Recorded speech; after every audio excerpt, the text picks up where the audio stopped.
I'm Ryan, 34, and I've spent the last decade learning that family doesn't always mean warmth or support or even respect. Sometimes, it's just the people who share your last name and think that gives them free rein to treat you however they like. I didn't always feel this way, of course. There was a time I craved their approval, hung on to every little compliment, every rare moment when they treated me like I mattered.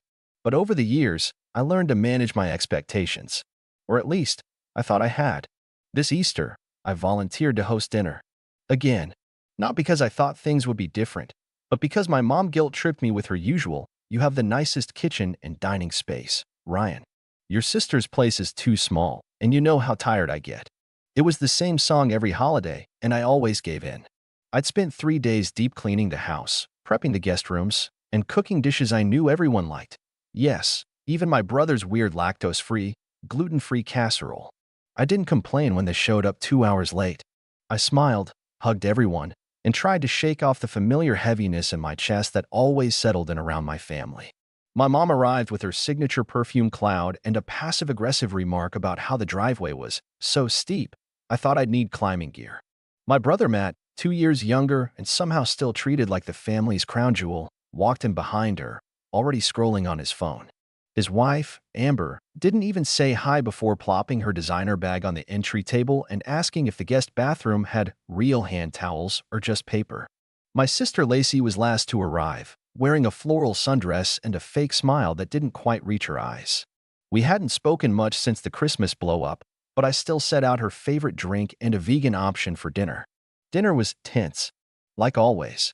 I played host, refilling water glasses, running back and forth to the kitchen, making sure everything was warm, replenishing bread baskets, and pretending not to notice the whispered conversations happening without me. Amber had a loud laugh, one of those theatrical, attention-demanding cackles, and she used it freely every time Lacey made some snide joke. Mom's eyes would flit toward me whenever something awkward came up, but she never said anything. She never had to. Her silence always spoke louder than her words. When I finally sat down, after ensuring everyone had full plates and second helpings, there was this beat of silence. I thought maybe, just maybe, someone would acknowledge the effort. That maybe my mother would soften, say thank you, or even just smile at me like I belonged at the table. But instead, she fixed me with that cold, tight-lipped stare she always reserved for when I disappointed her. And then she said it, loud and clear. "You should be used to being left out by now. It's what you're best at." I didn't move. For a second, I wondered if I'd imagined it. But Matt laughed, this low, smug chuckle, and my stomach dropped. No one looked shocked. No one said, "Hey, that was uncalled for." Not even Lacey. She just stirred her drink and looked away. I blinked. I didn't cry. I didn't scream. I didn't make a scene. I stood up, calmly, pushed in my chair, and walked back into the kitchen like I'd forgotten something. My hands trembled as I pulled out my phone, scrolling past texts from coworkers and reminders about deadlines. I found the thread with my lawyer, Michelle, the same one who helped me manage the transfer of the summer house last year. We'd been in talks about signing the deed over to my parents as a gift, partly for tax reasons and partly because I thought, maybe stupidly, that it would make them proud. They loved that house. It had been in the family for generations, but I was the one who'd bought it back after it was foreclosed during a rough patch. No one helped, not even a loan or a kind word. But when I'd gotten back on my feet, I did it quietly, without fanfare. I never asked for anything in return. I opened Michelle's last message about the deed transfer and typed, "Please cancel. Do not proceed with the house transfer. I'll explain later." Then I locked my phone and took a deep breath. The hum of voices from the dining room drifted in, Matt bragging about his promotion, Mom listing her health complaints like a grocery list. I didn't go back in right away. I leaned against the counter and stared out the window, watching the garden I'd planted in spring start to bloom again. It felt like a different world out there. Peaceful, quiet, unbothered. When I finally returned to the table, no one even noticed I'd been gone. The conversation had moved on to summer plans, and I heard Matt say, "Once the house is in Mom and Dad's name, we can finally fix that deck, right?" My mom nodded, beaming like it was already hers.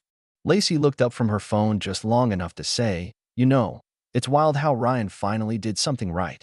That was the moment. The moment I realized they didn't just take me for granted, they'd already decided I was a footnote in my own story. Someone to use and discard.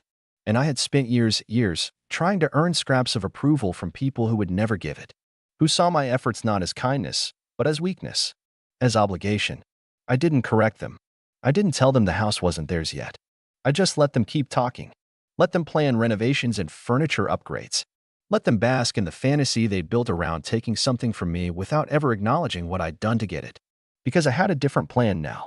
One that didn't involve being left out. One that would finally remind them that I wasn't someone they could overlook anymore.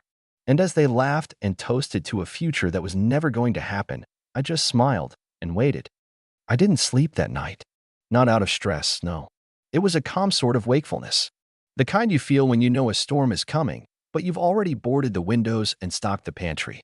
I walked through my house in the quiet, barefoot on the hardwood floors I'd refinished myself last fall. Every corner of this place held some memory, some blood, sweat, and solitude. I thought about how I'd worked 2 jobs for a year straight after the foreclosure just to save enough to buy the summer home back from the auction. How I'd sat in that cold lawyer's office, signing papers with hands that still shook from overwork. Not a single one of them showed up to help. But the second the landscaping looked good enough for Instagram, they started calling it ours. For months, my mom had been saying things like, "When you sign that house over, we'll finally feel like the family's back together." She'd needle me about it during phone calls and guilt me in front of the others at dinner. "It's your duty," she'd say. "You're the oldest." And when I agreed, reluctantly, to begin the paperwork with my lawyer, you'd have thought I'd handed them the deed in a gift-wrapped box. They were already treating it like a foregone conclusion. But not anymore. The next morning, I got a message from Michelle, confirmed. "The deed remains in your name. No transfer will occur. Happy to discuss details whenever you're ready." I stared at the text for a long moment before replying simply, "Perfect. Thank you." I added a lock screen note to remind myself to change the access code to the summer house gate. And then, because I'm not above a little flare, I scheduled a maintenance crew to go up there that weekend. Not to work on the deck, but to install a brand new security system and a digital lock. One I controlled remotely. One they didn't know existed yet. I didn't tell anyone. I let them carry on with their group chat, when I wasn't included in, of course, where they exchanged furniture ideas, Pinterest boards, and mom's wish list for the house that wasn't even theirs. Matt suggested turning the back bedroom into a man cave for football weekends. Lacey wanted a reading nook. Amber said we could rent it out on Airbnb when no one was using it. The "we" in that sentence almost made me laugh out loud. I stayed quiet. I watched. I waited. 2 weeks later, I got the invitation. A glittery, overly designed event titled Family Summer Kickoff Weekend. Hosted, apparently, at my house. I read through it like it was some kind of parody. Poolside brunch, grill night, family trivia games, and our big "thank you, Ryan" toast. As if they'd planned an entire event around a man they hadn't even bothered to include in the organizing. The RSVP button was already filled in with "attending, Ryan." I almost didn't go. Part of me just wanted to change the locks and leave them to figure it out on the porch. But something in me, something deeper, wanted to see it. To witness the moment it all fell apart. Not for the drama. Not for vengeance. But for closure. Because I needed them to know. Not assume, not guess, but truly understand what it meant to cut someone out of their own life and how little they deserved to be part of mine. The day of the kickoff weekend, I didn't show up early. I waited. I knew they'd get there first. I knew they'd have a key from the old lock. Matt had copied mine a while ago, without asking. But when they got there, the new system would stop them at the gate. The one with the new keypad and camera. It was almost noon when my phone rang. Matt. I let it go to voicemail. Then Mom. Ignored. Then a family group chat ping, one I hadn't seen activity in for months. "Ryan, the gate isn't working. Call us. We're standing here with groceries and towels and everything." I sipped my coffee. Took a screenshot. Saved it to a folder labeled Receipts. Then came Amber's text. "You could have said you canceled the trip. That's just cruel." Lacey finally sent a voice message. Her tone was icy. "If this is some kind of punishment, it's really childish. We've all been planning this for weeks. It's not just your house. It's a family place." That was the final straw. I opened the group chat for the first time in over a year. And I typed, "No, it's not. It's my property. My money bought it. My signature holds the deed. Not one of you helped me reclaim it when it was lost. Not one of you paid a dime. You just waited until it was convenient to claim it as yours. That ends today. You excluded me at every turn. So here's your reminder. I don't owe you space in my life. Not even a vacation home. Enjoy the drive back." Then I turned my phone off. I don't know what they did after that. I assume they stood there, mouths open, phones in hand, looking around for someone to blame. Maybe they argued. Maybe they turned on each other. Or maybe, for once, they sat in silence and thought about how they treated the one person who had never stopped showing up for them, until now. But that's not where this ends. Because the fallout from that day, well, let's just say it wasn't limited to one summer weekend. I didn't check my phone until the next morning. I wasn't in a rush, after all. What were they going to do? Yell at me? Again? Demand an apology? I'd spent years walking on eggshells around people who saw kindness as currency and used guilt like a scalpel. This time, I wasn't going to be the one chasing them for peace. I brewed my coffee, opened the window to let the breeze in, and only after I'd sat down at my kitchen table, sunlight spilling over the floor, did I scroll through the aftermath. The group chat was chaos. It had started with stunned silence. Then the text came in fast. "Mom, I don't understand. You agreed. The house was supposed to be for the family. Matt, this is beyond petty. We counted on that place for summer. You don't get to pull the rug like that. Amber, we had groceries, plans, RSVPs. How do you think this makes us look?" Lacey, never one to miss a dramatic opportunity, wrote, "I defended you to everyone. I told them you'd come through. I said you were just busy. You embarrassed me." That one actually made me laugh out loud. Then came the pivot, the phase where they realized the nice approach wasn't going to work, and they leaned into what they really thought. "Matt, it was our family home before you swooped in and bought it. You don't deserve to hold it over our heads. You think being successful gives you a free pass to punish us?" Amber again, "This is exactly why no one takes you seriously. You throw money around, but you've never been part of the family where it counts." And finally, the cherry on top, my mother, bless her manipulative heart, "I didn't raise you to be vindictive. What would your father think?" That one stung. Not because it was true, but because he wouldn't have approved. He'd been gone for 5 years, and he was the only one who had ever made me feel like I had a place in this family. The house had been his, once. He taught me how to build shelves in the old garage, how to patch drywall and fix a leaky faucet. I bought it back for him. For his memory. But the people left behind had turned it into something selfish. Something transactional. Like it was owed to them because they carried his name. I didn't reply. Not to any of them. I deleted the group chat and blocked Amber's number. Then Matt's. Then Lacey's. I left my mother's unblocked, not out of kindness, but because I wanted her to sit with the silence. 3 days later, I got an email. From a law office I didn't recognize. It was a notice, not a lawsuit, just a letter of concern. Apparently, Matt had tried to claim the summer house as intended inheritance and was inquiring whether it had been misrepresented during estate planning. They wanted to open a discussion about how the property had been handled after our father's passing. I forwarded the email to Michelle. Her reply was brief, "Nothing to worry about. The house was purchased by you, with a clean title. There is no legal basis for their claim. Let me know if you'd like to send them a formal notice to back off." I told her to wait. Let them stew. Meanwhile, I made a decision I probably should have made years ago. I pulled the financial ledgers. I tracked every payment I'd made on my parents' behalf over the last decade: mortgage help, medical bills, car insurance. I tallied up the emergency fund I'd quietly topped up when Lacey's credit card was maxed out.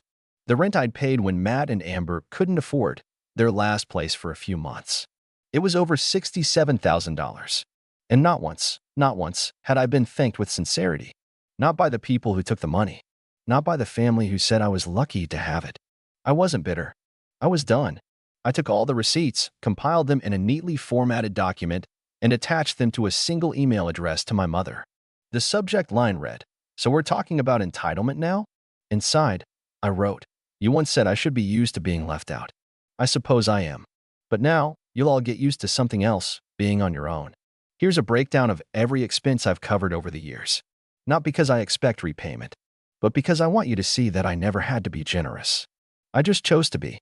And you mistook that for weakness. I'll be handling my boundaries the same way I handled your bills, with absolute control. Best of luck with everything. Ryan." I had sinned. Then I called the property management company I'd hired for my rentals and added the summer house to their portfolio. It would now be listed as a high-end, short-term rental, with one condition in the fine print: no rentals approved for anyone with my last name. They'd never step foot in it again. But the story didn't stop there. Because families like mine, they don't go quietly. They didn't take it well. At first, I thought maybe, just maybe, they'd get the message. That after I cut off contact, blocked their numbers, and took away the one thing they cared about more than me, the summer house, they'd sit with that silence and learn something from it. But no, my family wasn't the type to reflect. They were the type to retaliate. It started small. A few weeks after my email, I got a call from the HOA near the summer house. Someone had filed a noise complaint. Then another, this time about unauthorized renovations. It didn't take a genius to figure out who it was. I hadn't been to the property since the gate installation, and the security system proved it. No one had entered, no work had been done, and certainly no noise had been made. It was harassment, plain and simple. I had the HOA manager flag both complaints as frivolous and logged them in my file. Then came the anonymous one-star reviews. The property wasn't even live on rental platforms yet, but somehow it already had 3 scathing reviews. Dirty, unsafe, post is rude and impossible to deal with. They'd been posted using burner accounts, and while I couldn't prove it definitively, the usernames were suspicious. I had my lawyer send a cease and desist letter to each of them. Worded professionally, of course, but with enough legal weight to make them blink. Then I waited. Sure enough, a week later, the reviews disappeared. And that's when the real storm hit. One afternoon, I got a call from Michelle, my lawyer. Her tone was calm, but clipped. She'd received a formal letter from my mother's attorney. They were contesting my father's estate. 5 years later. Apparently, the new claim was that my father had made a verbal agreement to give the summer house to the family upon his death. Not in writing, not in a will. Just spoken. No witnesses. No proof. It was a desperation move. A baseless, legal longshot. I told Michelle to handle it, and I meant it. I didn't even want to see the paperwork. But still, it got to me. Not because I was scared. Not because I thought they'd win. But because it confirmed something I'd suspected deep down for a long time. They had never loved me for me. Only for what I gave them. What I could do for them. The second I stopped being useful, I stopped being family. The hearings were short. My father's will was crystal clear. The summer house had been foreclosed and removed from the estate years before his passing. I bought it back using my own funds. The judge dismissed the claim without hesitation and even warned their attorney not to waste court resources again. Michelle sent me the official letter with the ruling, and I framed it. Hung it in the guest room, right above the bookshelf my father helped me build when I was 15. Closure. Or so I thought. A month later, I got a call from my sister, Lacey. I almost didn't pick up.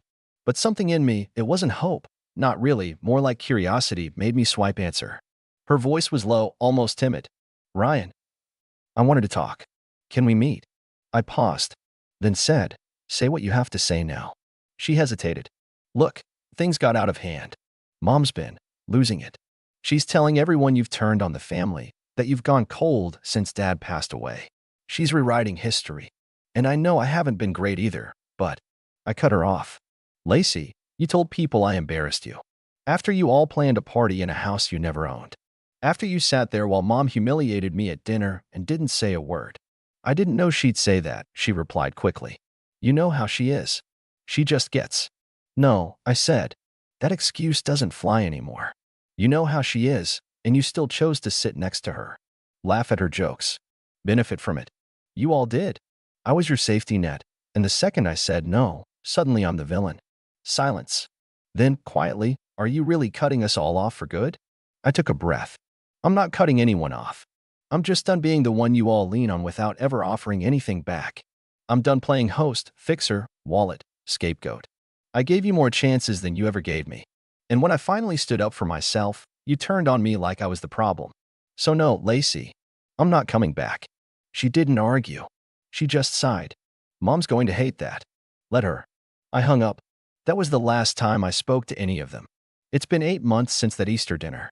I've since converted the summer house into a full-time luxury rental. It's booked out through the year, with a wait list for the holidays. I reinvested the earnings into another property, this time out in the mountains. Quiet. Remote. Mine. My phone is quieter these days. No passive-aggressive texts. No guilt-tripping calls. No manipulative group chats asking me to fund someone's mistake. Instead, I wake up to emails from guests saying how much they love the house. How peaceful it was. How it felt like someone poured care into every detail.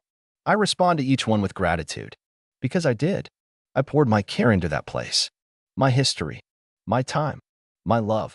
And now? I finally get to enjoy it for myself. I still think about them sometimes, my mother, my brother, Lacey. I wonder if they ever sit around and ask themselves how it all got so broken. If they ever feel even a flicker of regret for the way they treated me. I doubt it. But it doesn't matter anymore. I built a life that doesn't revolve around their approval. And for the first time in my life, I feel whole. So no, this isn't a story of family reconciliation. It's not a tidy bow where we all hug it out and pretend nothing happened. This is a story about boundaries. About finally realizing your worth. About walking away, not because you stopped caring, but because you started caring about yourself more. And if they ever find this post, and I hope they do, I want them to know, you didn't lose me because I was selfish. You lost me because I finally learned not to be. And I'm never going back.